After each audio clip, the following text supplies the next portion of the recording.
OnePlus மொபைல்ல உங்களுக்கு incoming கால் வந்து வரப்ப ஃபிளாஷ் லைட் வந்து எரியணும் அப்படின்னா, அது எப்படி வந்து செட் பண்றது அப்படிங்கிறத வந்து பார்க்க போறோம். நீங்க இந்த வீடியோ ஃபுல்லா பார்த்தீங்கன்னா, எப்படி செட் பண்றதுன்னு தெரிஞ்சுக்கலாம். தெரிஞ்சுக்கிறதுக்கு முன்பாக சேனலை சப்ஸ்கிரைப் பண்ணிடுங்க.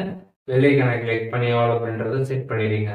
வீடியோக்குள்ள போகலாம். OnePlus மொபைலில் இருக்கக்கூடிய ஃபோன் ஆப் வந்து ஓப்பன் பண்ணிடுங்க. ஓப்பன் பண்ணிட்டு சைடில் இருக்கக்கூடிய 3 டாட் பட்டனை கிளிக் பண்ணிங்கன்னா செட்டிங்ஸ் ஆப்ஷன் இருக்கும். செட்டிங்ஸ் நீங்கள் கிளிக் பண்ணதுமே அதில் காலிங் அக்கௌண்ட்ஸ் அப்படின்ற ஒரு ஆப்ஷன் கொடுத்துருப்பாங்க. அந்த ஆப்ஷன் கிளிக் பண்ணதுமே உங்களுக்கு இந்த பேஜ் வந்து ஓப்பன் ஆகிடும். இதில் வந்து மோர் செட்டிங்ஸ் கொடுத்துருப்பாங்க. அதை கிளிக் பண்ணிட்டு அதில் ஃப்ளாஷ் ஆன் கால் அப்படின்ற ஒரு ஆப்ஷன் இருக்கும். அதை கிளிக் பண்ணி ஆன் பண்ணிடுங்க. ஒன்ஸ் அதை நீங்கள் ஆன் பண்ணிட்டீங்க அப்படின்னா உங்களுக்கு இன்கமிங் கால் வந்து வரப்போ உங்களோட ஃப்ளாஷ் லைட் பார்த்தீங்கன்னா வந்து எரியும். அது வேணாம் அப்படின்னு நினச்சிங்கன்னா அதே செட்டிங்ஸில் போய்ட்டு நீங்கள் அதை ஆஃப் பண்ணிட்டீங்கன்னா உங்களுக்கு வந்து எரியாது. ஸோ இப்போ இந்த வீடியோவில் OnePlusல எப்படி வந்து ஃப்ளாஷ் ஆன் கால் ஆப்ஷனை வந்து எனபிள் பண்ணுறது அப்படிங்கிறத டீட்டெயிலாக தெரிஞ்சுருப்பீங்கன்னு நினைக்கிறேன். இதில் எதுவும் டவுட் இருந்துச்சுன்னா கண்டிப்பாக கமெண்ட்ஸில் மென்ஷன் பண்ணுங்கள். எல்லாருக்குமே ரிப்ளை பண்ணுறேன்.